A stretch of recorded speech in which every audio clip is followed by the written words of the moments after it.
ఎన్నికలు దగ్గర పడే కొద్దీ ఆంధ్రప్రదేశ్ ముఖ్యమంత్రి వైఎస్ జగన్మోహన్ రెడ్డికి రాజకీయ శత్రువులు పెరిగిపోతూ వస్తున్నారు.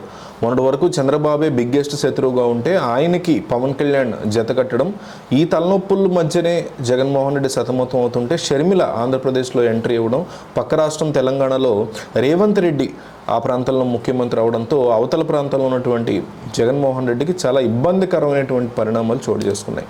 సో ఇందులోంచి ఎట్లా బయటపడాలా అనేటువంటి మీమాంసలో ఉన్న ఆయనకి రేవంత్ రెడ్డి ఆంధ్రప్రదేశ్లో కొన్ని చోట్ల కొన్ని ప్రాంతాల్లో పర్యటనకి చేయబోతున్నారని కాంగ్రెస్ పార్టీ తరఫున, దాంతో వైసీపీకి సంబంధించినటువంటి ఓటు బ్యాంకు, ఎందుకంటే కాంగ్రెస్ పార్టీ యొక్క ఓటు బ్యాంకే వైసీపీకి ట్రాన్స్ఫర్ అయింది ఓవర్ ద ఇయర్స్. చాలా వరకు ఒక 40% లేదా 30% జగన్కి ఓన్గా ఉన్న ఓటు బ్యాంకు లేదా లోకల్లో ఉన్న వాళ్ళ ఓటు బ్యాంక్ అనుకుంటే, మిగతా 60 లేదా 50% ఖచ్చితంగా కాంగ్రెస్ పార్టీకి ఉన్నటువంటి ఓట్లన్నీ కూడా అటువైపు షిఫ్ట్ అయ్యి వైఎస్ రాజశేఖర ఇష్టపడేవాళ్ళు కానీ కాంగ్రెస్ పార్టీని ఇష్టపడేవాళ్ళు కానీ. సో ఇప్పుడు రేవంత్ రెడ్డి జగన్ మీదకి దూసుకొస్తున్నటువంటి పరిస్థితి ఉంది. రానున్నటువంటి 2024 సార్వత్రిక ఎన్నికల్లో కాంగ్రెస్ పార్టీ కోసం ఆంధ్రప్రదేశ్లో అడుగుపెట్టి కొన్ని ఫిక్స్డ్ నియోజకవర్గాల్లో భారీ ప్రచారం చేయడానికి రేవంత్ సిద్ధమవుతున్నట్టుగా తెలుస్తోంది. నిజానికి చాలా చోట్ల చేయాలి, కానీ తెలంగాణలోనే ఆయన లోక్సభ ఎన్నికల్లో ఎక్కువ సీట్లు సాధించాలి కాంగ్రెస్, కానీ ఆ బిజీలో ఉన్నారు. కాబట్టి ఇప్పుడు ఆ రకమైనటువంటి ఎక్కువ ప్రోగ్రామ్స్ పెట్టుకోకుండా